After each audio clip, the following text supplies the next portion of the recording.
Welcome to the Attention Deficit Disorder Expert Podcast Series by Attitude Magazine. Hi, this is Wayne Callan for Attitude Magazine. Today's topic, Drive Safely, ADHD Teens and Young Adults Behind the Wheel, is a challenge all parents want their kids to meet.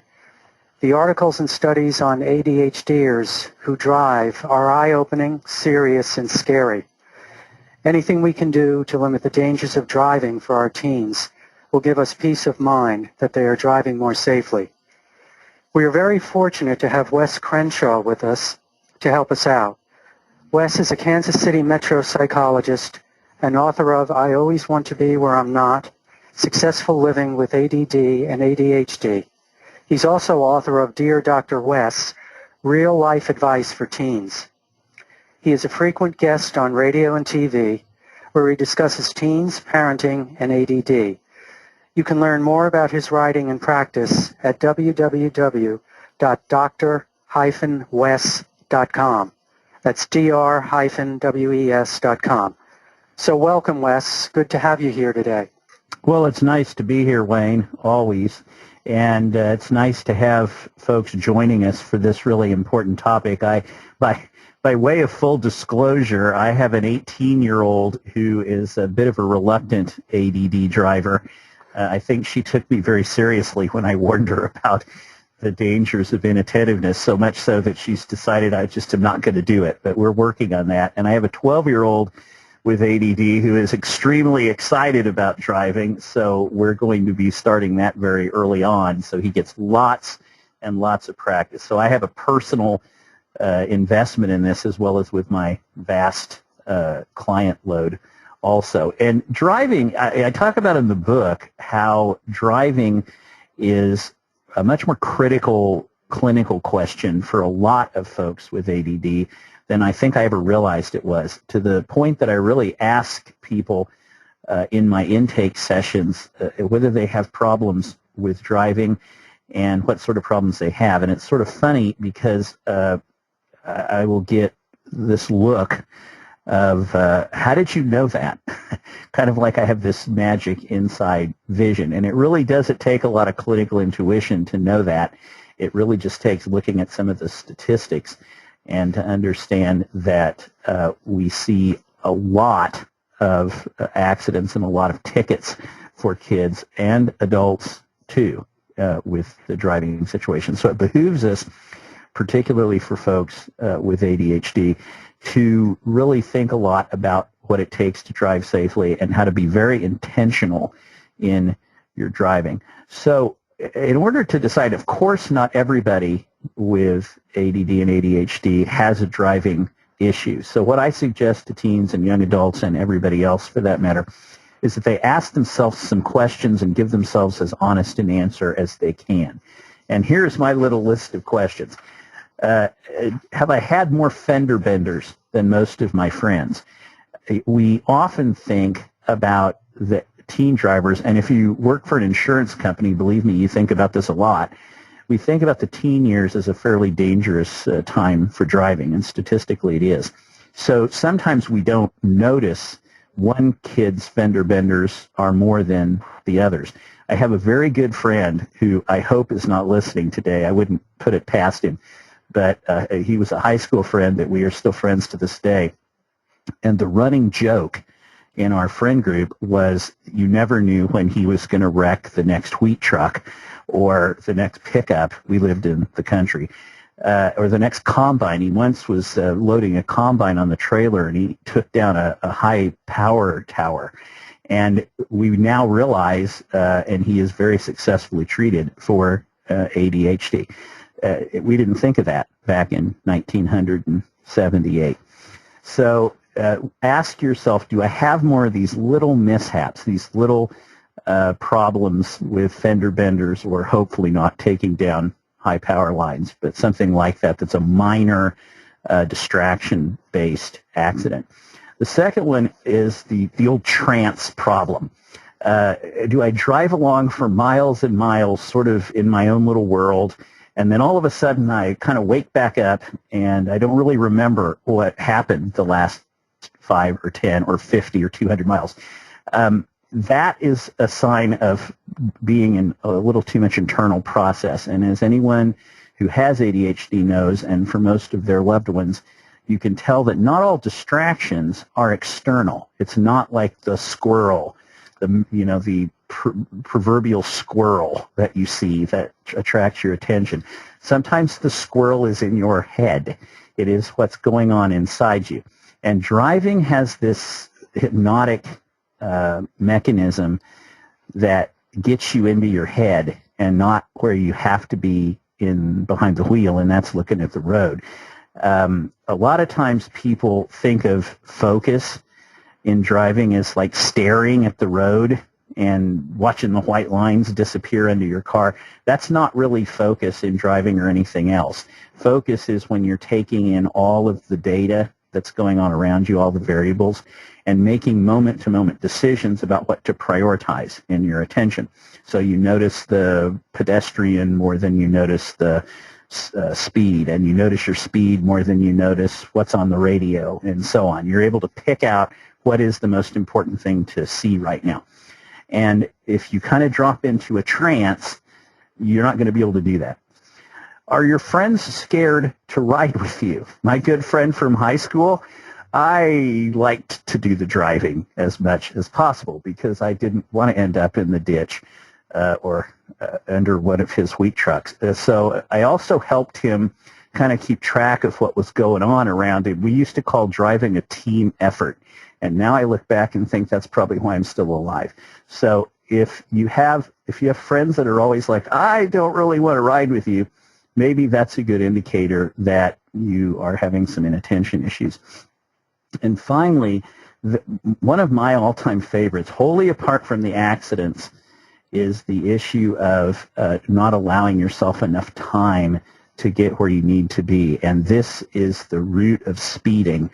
And we'll talk later about GPS. One of the greatest things about a Garmin or a TomTom is that if you set it every time, it will tell you when you're supposed to arrive. And unless you're driving 300 or 400 miles, you can't really gain enough time back to change the number on that gizmo. And you begin to learn that if you have to get across town and you're late, speeding is going to gain you about a minute. And if you're that tight for time, you probably need to rethink your time management. So a lot of times not giving yourself the time you need is really kind of dangerous because it encourages speeding and running lights, running yellows, and things like that. The research on this isn't extensive, but it is kind of pointed. There's a pretty well-known Swedish study of 17,000 adults with ADHD, and they found that the ADD folks had, at least in the men's group, had a 47% higher rate of accidents, and for women it was 45%. That's a pretty significant, statistically significant difference. And one of the things, and it's not worthy of debate today for folks who are pro or con on medicine, but statistically it's pretty clear from that study that taking medication, at least for guys, reduces the risk of car accidents substantially. Now, I will offer a Dr. Wesism right now about why I think that it does not show up the same way for women. On average, and I see thousands of hours of clients every year, and what you find is that even inattentive women tend to be anxious enough and conscientious enough to really force themselves in an almost tortured way to really attend more closely to things, sort of try to override the ADD. It's possible that accounts for the difference here because it's a fairly strong gender difference that guys were helped tremendously by medicine and women less so. So there's my theory, a little bit more anxiety on the part of women, sometimes in a good way, in a helpful way. There are some earlier studies that suggested that ADHD drivers speed more frequently, as we discussed in the last slide, drive more erratically, hit the brakes at inappropriate times. I don't know if that's waking up from the trance and suddenly realizing there's a tree there, my dear friend Heather that writes the column, the blog for us for the magazine, I got a text from her one day. She was on a medicine break for the March spring break, and she wrote me a text from a parking lot, and she said, 1 minute I was in the street, and the next minute I was up on the curb, and there was a sign right in front of me. And I thought, yeah, we'll talk about medicine breaks. We are big believers in that to reduce the tolerance of medication, but for heaven's sakes, when one is off medicine for a period of time, one is at their greatest risk for accidents, and so you have to really watch yourself carefully for things like that. So really, that said, the first rule of driving for teens and for young adults, and really for anybody, is to have a what I would call a very close relationship with your medicine. One of the things we do in the book and in my office that we believe is a key part of the therapy for ADD is to get people to be aware, to be conscious and intentional about their bodies and how they respond to medicine. And for many folks with ADD, this is not easy because they are not as in tune with those kinds of processes. They're thinking about much more interesting things than how their body is reacting. But we try to get them to really notice that. Now, if we have listeners who are diabetic, I'm type 2 diabetic, it's a good analogy because you teach folks with diabetes to check their blood sugar before they drive, to be sure it's in a certain range, to have a little snack if they go low, because if you don't know, low blood sugar is a fairly dangerous thing when you're behind the wheel, because you can either have poor judgment or right up to the point where you would even pass out if you really go too low. So we always have people be very, very conscious about that with diabetes. The same philosophy has to really hold true for ADD. You have to know when your medicine is at its best during the day, which typically is going to be in the first 6 to 10 hours, depending on which medicine you're on. The Daytrana patch can last longer than that.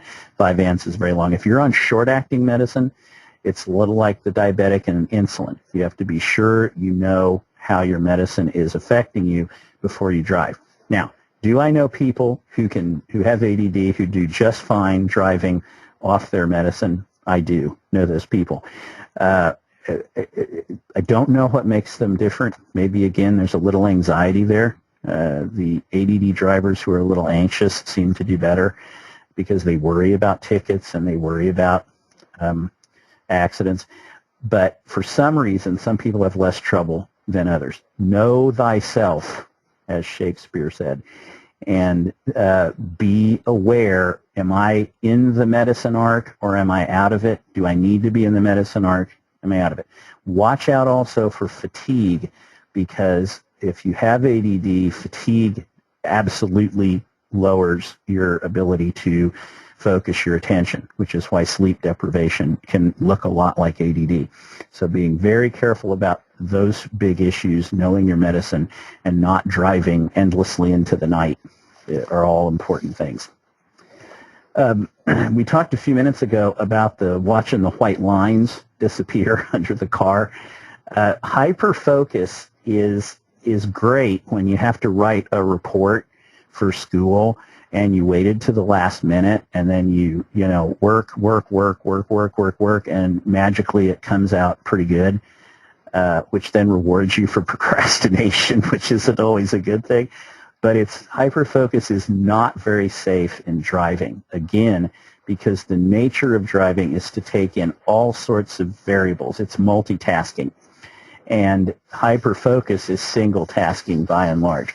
So you want to teach teenagers, and as a driver, if you are a teenager or young adult, really begin to learn to be constantly changing what you're noticing.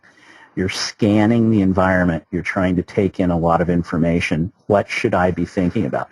If you have younger kids, a game I like to play with my kids as they are approaching driving is, I call it, what am I thinking about right now? And so you're driving down the road, and your kid is old enough now to be in the front seat with you, and you're out on the highway, let's say, or we're driving in town, and you say to the kid, look out, tell me what I'm thinking about right now. What am I interested in on the road? And they say, oh, well, there's a car slowing down up ahead. Good. Their brake lights are coming on. Good. But what about that person stepping out in front of the jaywalking area? Oh, I didn't see them. You begin to start a dialogue with the kids. Many kids actually find that kind of fun. It's almost like the, license plate game. They're trying to predict what's the most important thing in traffic to consider. You can start that before they're even teenagers, and they'll think that's pretty fun. You just have to get them away from their iPad for a while to do that. So that's one of those things that helps build a broader focus, and kids begin to think of driving as this multitasking process and moves against hyperfocus. I just bought, since we made this slide a month or two ago, I just bought a new Camry that has all these voice-activated devices on it, and I had already written in our blog that these things were really dangerous. The research on them is very bad, and I know why now, because you say to them, it tells you just need to say, go to Arby's on 23rd Street. And it says back to you, fly to Paris tomorrow night. And you're like, no, I said go to the Arby's. And it argues with you. You have this argument with your computer. And the computer always wins the argument because, it's smarter than you are, but it doesn't know anything. And so don't use these things. The closest one that works for me is I have a Garmin that I now know how to talk to, where it and I can kind of agree on some things. But in general, these things that are supposed to be helpful to pay attention to the road become so interactive with you and so frustrating that about the time you think you've won the argument, you're back up on the curb hitting the sign. So it's better to stay away from these alleged helpful instruments. Pull over to a parking lot, set your Garmin, set your TomTom, set your navigation control. My Camry thankfully won't let me set it unless I am standing still. And that's a pretty good, you can't even override it. That's a pretty good tool. Talking on the phone, for the longest time, we thought that was preferable. And there's some evidence now, brand new research in the last week or two, particularly with teenagers, that almost anything, including having more than one other person in the car with you, creates distraction. For folks with ADD, filtering out that distraction is, of course, exactly what ADD is about. So things like eating messy food. There are foods you just don't eat. Pizza. Have you ever tried to eat pizza in a car? It's like a terrible idea. There are certain small burritos that are pretty easy to eat, but everything else, hamburgers, hot dogs, all this stuff that people try to eat in their car are so difficult to manage, they take focus off of the primary task, which is, of course, driving. Fiddling with your iPad or your dash, I have this dash computer. That's why it doesn't let me operate it.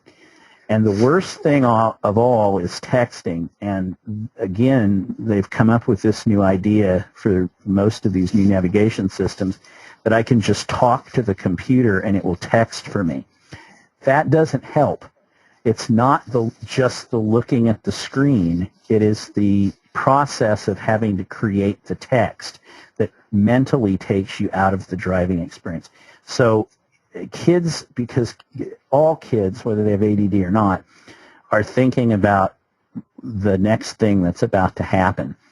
And rather than integrating that into the whole driving experience and thinking, by talking on this device, I'm not paying attention, they're just focused on talking to the cute guy or girl that just texted them. And if they don't, in today's society, if you don't text somebody back in about 20 seconds, you've broken up.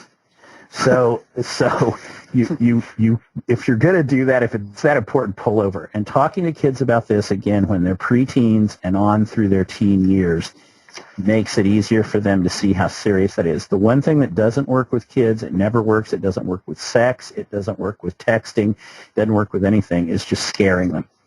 If you just scare them all the time, they're just not going to listen to you. And so have a rational discussion with them. about why texting and driving or eating hot dogs and driving or whatever is going to raise their risk of an accident, and try to talk about the physical consequences of that, which are going to be, you're going to park the car if it's still running. I try to do this, and I get a small number of people to do it. The best place for your smartphone is in the trunk. Try and lock it in the trunk. And if you can do that, the risk of your kid having an accident goes down dramatically. So the next thing I think people struggle with, particularly the folks with ADD, but everybody who drives, is you get in the car and you're so excited to get where you're going, and maybe you're late, and you start driving, and then you're buckling your seatbelt while you're driving, and you've got to get makeup on, or you've got to adjust your glasses or put in eye drops or whatever you're going to do. This is really something to try to teach kids not to do. If you do meditation, some of the simplest meditations are sitting there thinking, what am I doing right now? What am I about to do? Do I have what I need? And if you can get kids to do that in life, they are more able to be conscious of themselves and to have the things they need and to be ready to do what they need to do. Nowhere is that more important than in driving. So I try to teach kids, get in the car, put on your seatbelt, maybe, walk around the car, those kind of things.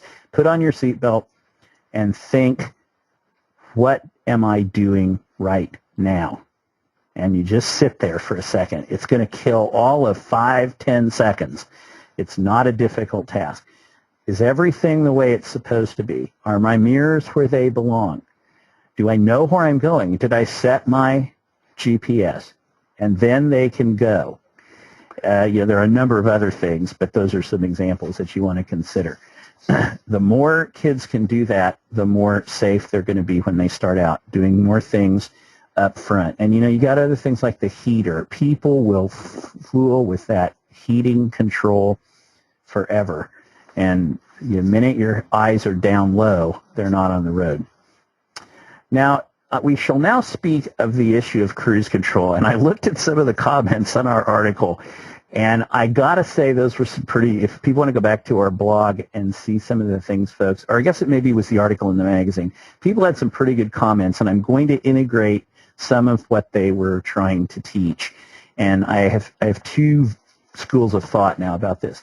I am a big believer in cruise control for one reason, and that is because it is much harder to get a ticket if you set yourself right on the speed limit. And I think if you can use it, we have some roads in our town that are pretty wide open roads, but they're only like 40-mile-an-hour roads. And those are the ones that'll sneak up on you every time because you just don't feel like you should be going that slow. And by setting cruise control obsessively in those situations, you will prevent yourself from easing up to the 50 to 60-mile-an-hour speed zone and not realizing you're there. That it is so difficult to be conscious of speed that I just don't know how to teach people to do it. Now, here is the other side of the coin that people brought up with the article. You can induce that road trance that I was talking about by using cruise control. I remember way back, I am old enough to remember when cruise control first came out. And the big fear when it first came out or became popular was that people would have that malaise on the road, that their foot is not having to do this thing with the gas pedal that keeps you kind of awake and conscious, and that people would just drive off into the ditch. That didn't turn out to be true. But for people with ADD, they were identifying on the article comments that they had struggled with this, and that if they didn't have that movement, one person actually said they use a manual transmission in order to keep all that movement going so they're focused and attentive. So I will modify my recommendation on this and say, again, know thyself. If you go into a trance when you're using cruise control, that's probably not a safe bet. But if you are going to consistently get tickets on the highway not using it, you have a tough dilemma. It's better to get a bunch of tickets than to wreck your car on the highway at 70 miles an hour. But it is really a tough balance between those two things. And if you are having that much trouble staying focused, driving may be a pretty dangerous pursuit. Some of the folks that made comments really talked about how scary their driving was, and I empathize with them. We've talked quite a bit about GPS. I think using it wisely is pretty important. Letting it tell you how long it's going to take you to be somewhere is pretty important. But I wrote this before I heard a recent NPR story where they were talking about some of the problems of GPS, and one of them is that nobody knows how to use maps anymore.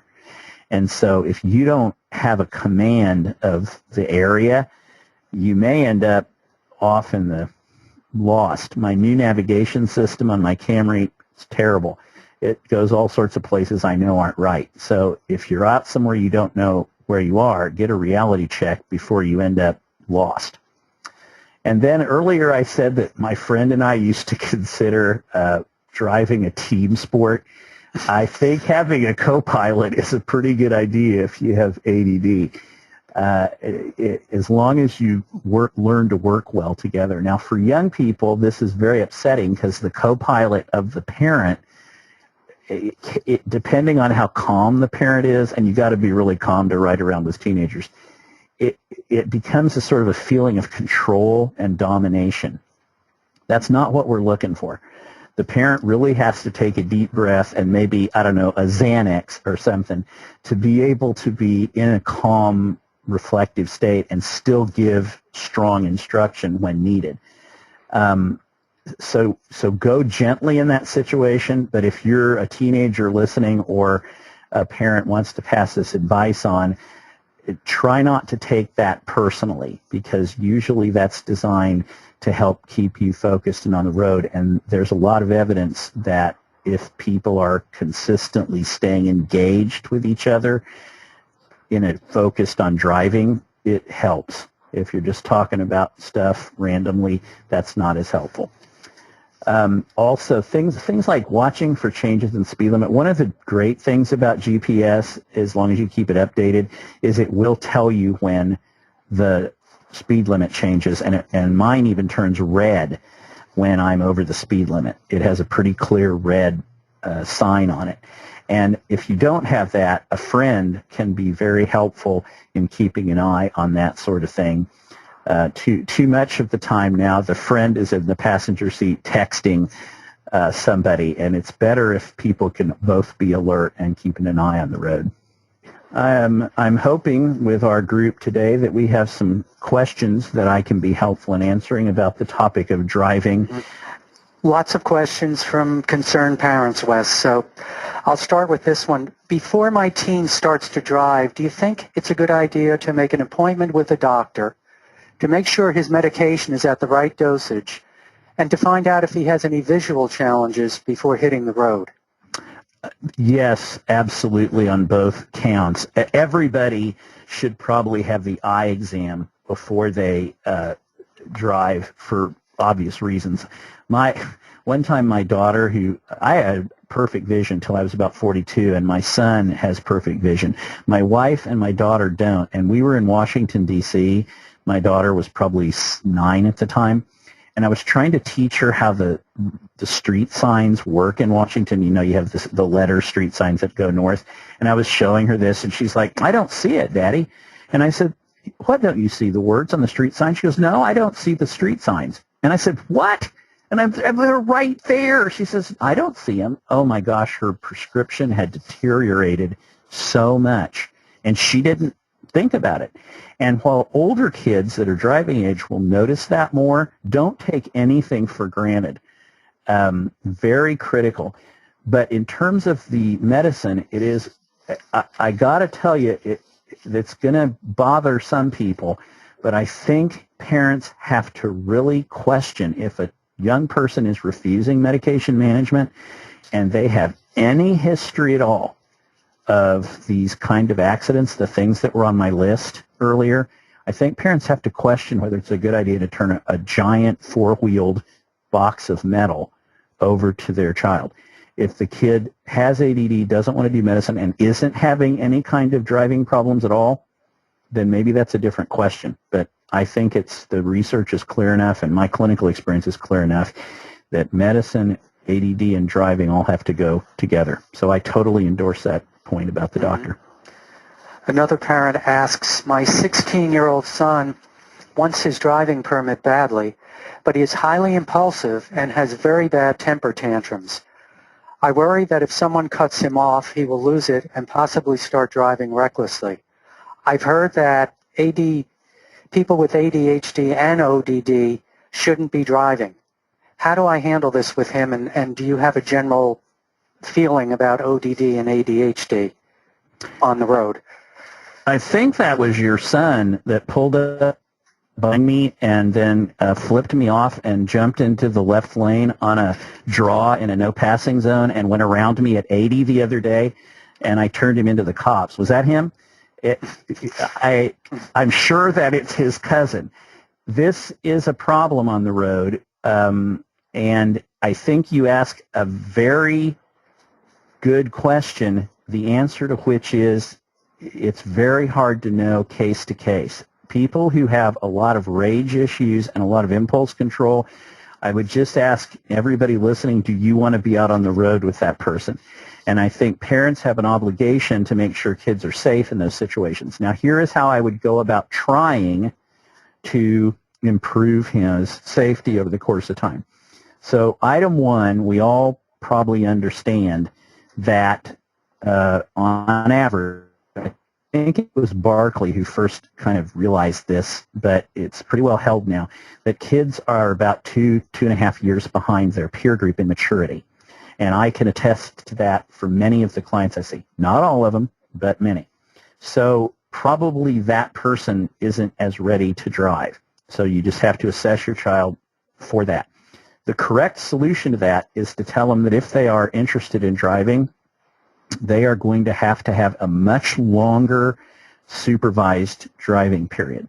So I would say that at the first time they can get a learner's permit, you want to go ahead and start driving with them. And you want to do that maybe for 3 or 4 years, not sign off on the restricted. Now, I'm giving a very generalized statement. Some people are going to do better than others in this regard. And as you this gives you a tremendous amount of time to really observe the child's driving and how they handle the kinds of situations if they pass me and flip me off or whatever they're going to do, and to intervene in that again and again and again. And as all of us who've parented kids with ADD know, there's a lot of repetition. You've got to do this for a while.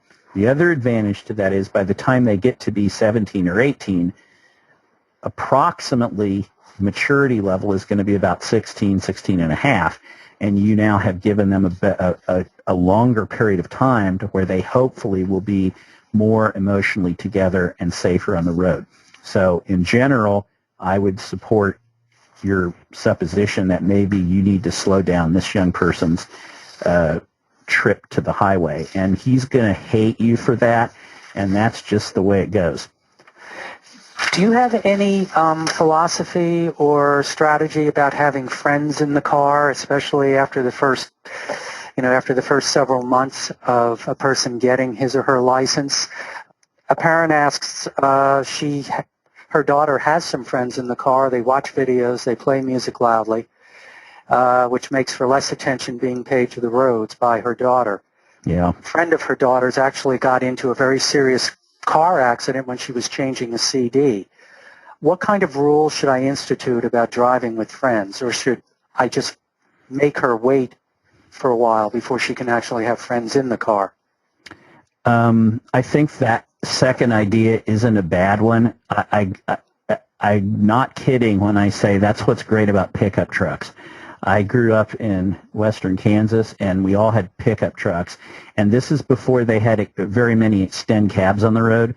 And so you could just barely get 3 people in the pickup, and it wasn't very comfortable.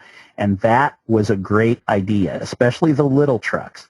Everybody loved those little Toyota 4x4s. And that's the perfect truck, because you can really only get one other person in there, or fairly small cars that don't have much of a back seat. Back in that day, Camaros didn't have much of a back seat. I don't know what they have now. So the fewer spaces there are, the better. People who get their kids these big cars with lots of space, people will be like, oh, you can just drive my minivan. And, A, that's not the coolest car for a teenager to drive. And B, it has like 6 seats. And you get kids loading up a bunch of kids, and it's a bad idea. So starting with thinking about the vehicle, and you also want vehicles that are well crash tested and have side airbags and all that stuff, and then get the smallest amount of space in the car that you can. And then the idea that you want to have a delay on when kids can drive with their friends is a great idea. And I would tell you the, golden age for that is 17 or 18 or something, except it just depends from one child to the other. I completely have teenagers I see who they have this friend they talk about and they're scared to death to ride with her. And, I tell them then don't go. But, if you're going to be a helpful teen in the car, I think that's fine. But too often it's exactly as you described, playing loud music and dancing and whatever else they do. So I think you have to really try to keep it down to as small a dance floor as you can get in a car. Mary has a good question. Actually, several parents have asked this. My son will be 18 in June. He has ADHD. He is not driven at all. He does not want to take driver's ed. He thinks he can just walk into the Motor Vehicle Bureau, take the test, and get his license. He doesn't seem to have any interest in learning the rules of the road. How do I get through to him? Yep, this is such a pain, and it extends to issues other than driving. You remember our last webinar, I said that there's like 3 different kinds of young adults, and there's the overly optimistic and the scared to death and the, kind of confused and disoriented ones. This is the same situation. This kid is too optimistic. And I think this is where you have to go to a power intervention, and you tell him there is no conceivable way I am going to cover you on my insurance for you driving at this point, and I'm not going to put $1 into a car for you. I'm not going to support this. If you want to go out and pay $1,000 a month, which is probably not far off, for full coverage insurance on a car as an 18-year-old new driver with no experience, and you can find an insurance company dumb enough to go along with that, I cannot stand in your way. But I will not enable that when it is an unwise decision. And it's reasoning with a young person is very important. People say, it's because I said so. That's not a very good teaching strategy. But in this case, if the young person does not understand why what you just described is a bad idea, you're just going to have to lock down and say, I won't do it. And, there's not too many other ways around it. Then tell them if you want to drive, you're going to have to go to driving school and, pay for it. You can pay for it. Take defensive driving courses, which I hadn't mentioned yet, are very helpful. Teaching you how to prepare for the worst of everything on the road. They have driving simulators now that, are fun and also pretty helpful. And if he didn't want to do any of that, I think bikes are great. They're less expensive and don't break down as much. Maybe he needs to aim in that direction. A lot of parents ask, do you have any strategies or advice for getting my daughter to wear her seatbelt every time she gets in the car? How do I get through to her? That's a tough one. The great thing about this is that when you tell them, wow, look at all the dead people who didn't wear their seatbelt, they tell you, oh, no, I knew this person. I saw on the internet, I saw on Twitter that this person wore her seatbelt, and that's what killed her. This is like an urban legend. And if you get 25,000 people's lives saved from wearing seatbelts, and 2 people die because they were in a burning car and couldn't get their seatbelt off, kids will go to the 2 people who had that happen and use that as their metric. This is such a standard sort of teenager thing. They do this with marijuana. They do it with drinking. They do it with everything, with sex. They pick out the best case scenario to support their position. This is tricky because you have to decide, you have to decide how hard you're willing to fight this. And it's actually interesting. I don't know very many teenagers who don't wear seatbelts, believe it or not. I know what they do, and they are pretty adamant about this. They've gotten that in their heads. So your kid is actually kind of going against the grain. What I would do is get the most, the safest car you can get. And it's not hard to do now. Every airbag there ever was in a car, because that's what those are for. You understand airbags are only there because people don't wear seatbelts. And then I would show them a few pictures of what happens with an airbag deployment when a person isn't wearing their seatbelt, which is their face is like burnt from the bag hitting them. And that may do it. The kid may say, oh, wow, I don't want my face to get impacted by this airbag. Just because that's what airbags do. They explode in your face and they save your life, but they're kind of painful. And so if a person wears their seatbelt, the airbag does a lot less damage to them. It's a passive restraint. It's there as your last resort. So you might have some luck with that strategy, but that kid isn't going to wear her seatbelt. She needs to be in the safest car you can get your hands on. This question is about a daughter who failed the road test 4 times. Really? The last 2 times because she hit a cone while parallel parking. This parent says secretly, I am happy I can postpone the day that she starts driving. I bet you are. But I know this is affecting her esteem and confidence as a driver. What can I do? I really appreciate that question, because the parent is showing such sensitivity to the child, and also, being a pushover. I really appreciate it, because I had the same reaction. I thought, this poor kid, imagine how humiliating this is. So I think that I'm not sure whether the child doesn't have a permit or they can't get their full license. If they can't get a permit, they usually don't have to drive to get a permit. So I'm assuming they are doing some practice driving. And I would just suggest to the kid that everybody learns at a different rate, that you're going to be there with them and drive more and more and more and more, and use that as an excuse to get them as many hours of driving practice as possible. My family, and me and my family, are the least ADD people ever. I don't know what happened with my kids. We had some genetic,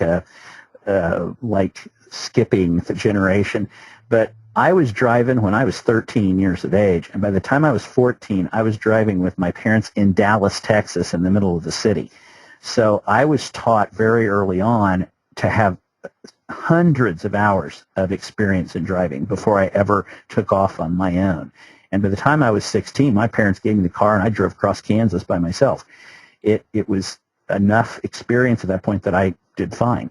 So that will work with your daughter. She just needs about 5 times as much driving practice as anybody else, and you just have to break that to her gently and say, it's okay, we're going to get you through this, but let's just keep at it and do just as you suggested, as the writer suggests, to understand how hard this must be for her to feel so defeated. And I'm with you on being happy that she isn't getting on the road any sooner than possible, but I also feel bad for her. Larry wants to know, is there an objective test, and he puts test in quotations, to know when your teenage daughter with ADHD is ready to start driving? Wouldn't that be great? We could plug the USB drive into her head. I'll tell you the closest thing I know to that. Excuse me. I'll tell you the closest thing I know to that, and I don't have an experience with it. I just know it exists. There are driving simulator systems that I think driving schools, particularly in larger cities, have, that really do an objective rating. And so you're doing all these things in like a video game, and this way when you kill the pedestrian, they come back to life and it's not a felony. And you're getting this experience in a much safer environment, and it will really give a pretty objective measure. And my assumption about that is it translates, insurance companies love this kind of thing.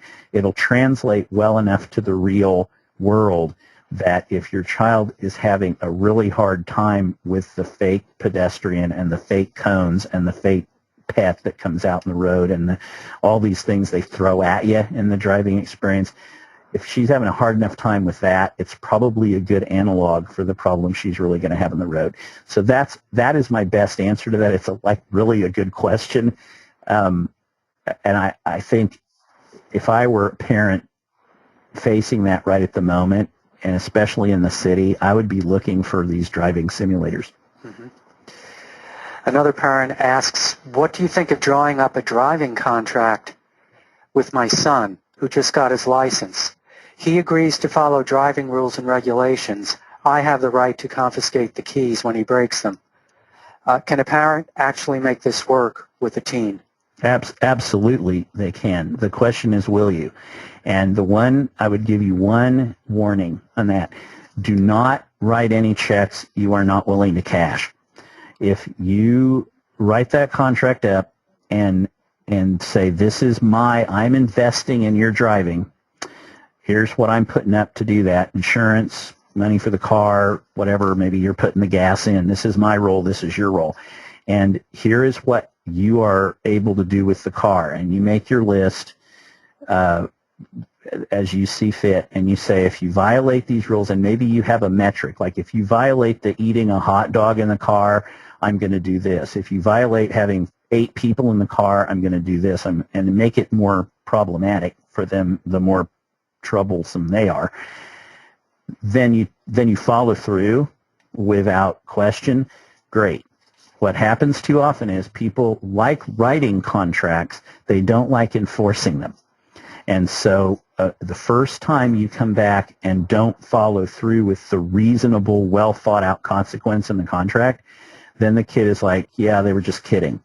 And that's worse than no contract at all. So I think that's a great idea.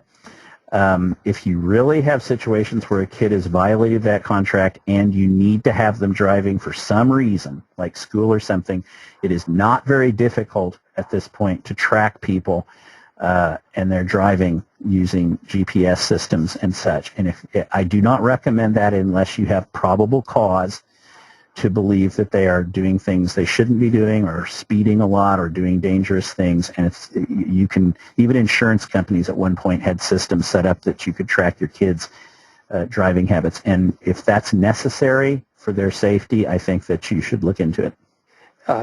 This parent says, I am an optimist, but what happens if my teen gets into an accident or is caught speeding?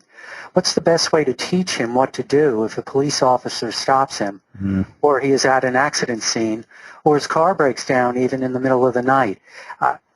This is not part, really, of passing the road test at a motor vehicle agency. What's the best way to prep him?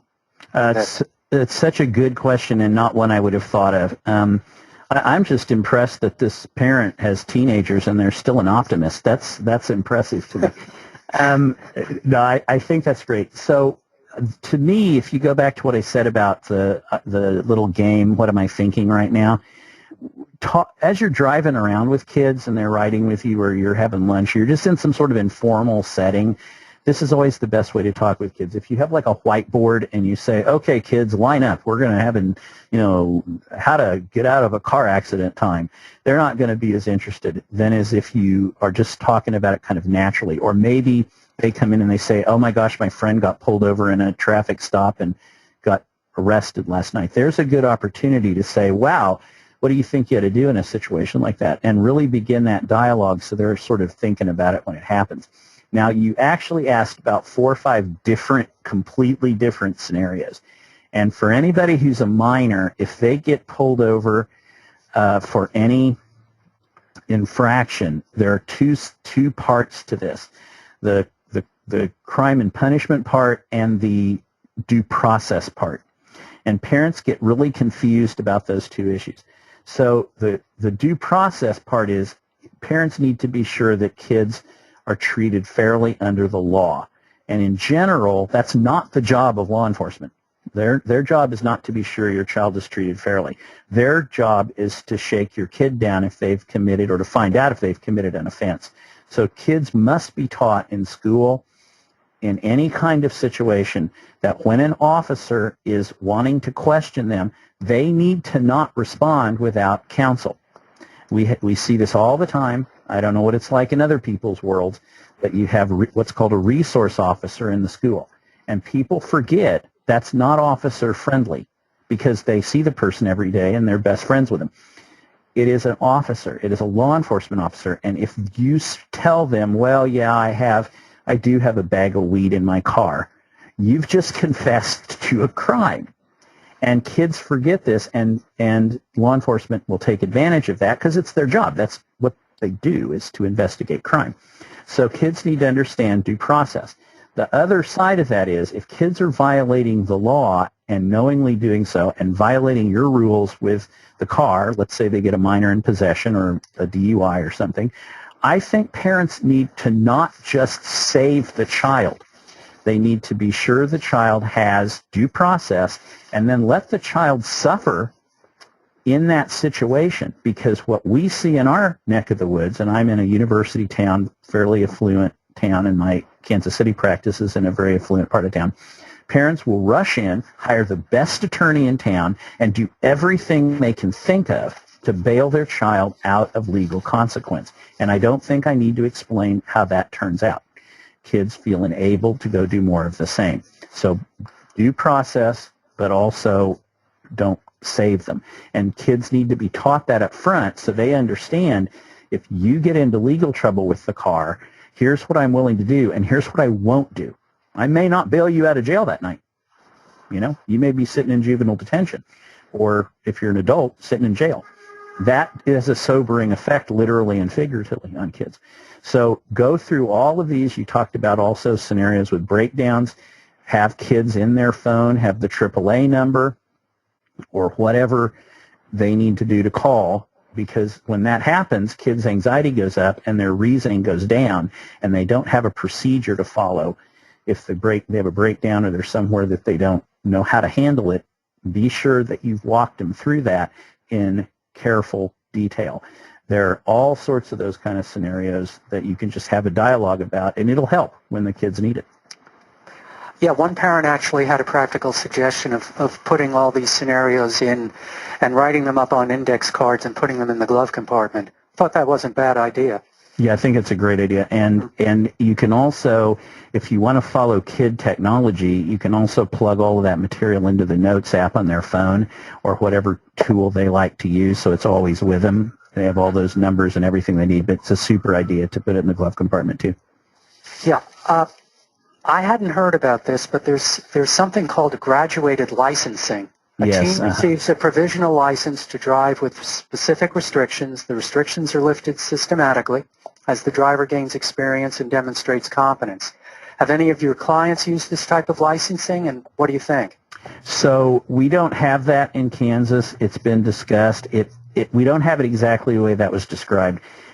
We have a system where you have the permit, the restricted license, and the full license.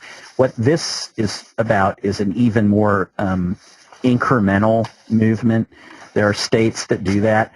What parents can do in states that don't have that is to create the same system in their own home. Like that thing the person asked about earlier, should a kid be allowed to have friends in the car? Maybe that's after they have hit, X number of independent driving hours. Parents can set up that graduated system, and they might even want to look at some of the states that have that. I can't name any off the top of my head. I feel like California has that, and see what they do, what they actually have codified in there. And I think it's interesting because, as everyone probably knows, all traffic safety laws are driven by insurance companies and insurance lobbies because they're trying to lower their risk management and the risk exposure. And that sounds like one of those things insurance companies probably like quite a bit and lobby for. And I think it's one of those areas that parents would be very much in alignment with to try to have that graduated system. Mm-hmm. This one's actually from a teen. It's sort of addressing that trance concept that you talked about, but he asks, the longer I drive, the more the scenery starts to look the same on the highway. Trees turn to green blurs. Cars seem to stand still since we are all sort of going the same speed. This is when I really worry that something bad is going to happen. What should I do when I get into this state? Yeah, keep on worrying, brother. That's a very, very insightful comment.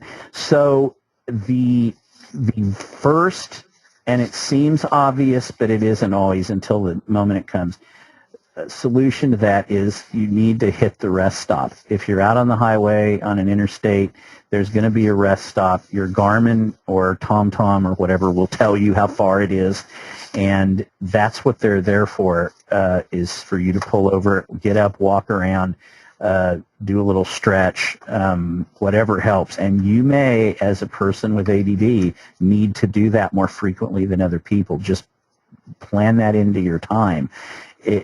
Part of it depends on how long it takes for that to kick in. If that's something that kicks in every 10 minutes, you're going to have to do some kind of a system. One possibility is to plug into your iTunes or whatever you use, something that kind of reminds you to wake up every 5 minutes. It's a little tricky to do, but you can create, kids can create audio files pretty easily nowadays. And if you have something like that that's sort of reminding you, are you on task, that would be, for a severe case, something you could do. You sort of need something that like gives you an electrical shock every 8 minutes and you realize, hey, I'm back in it.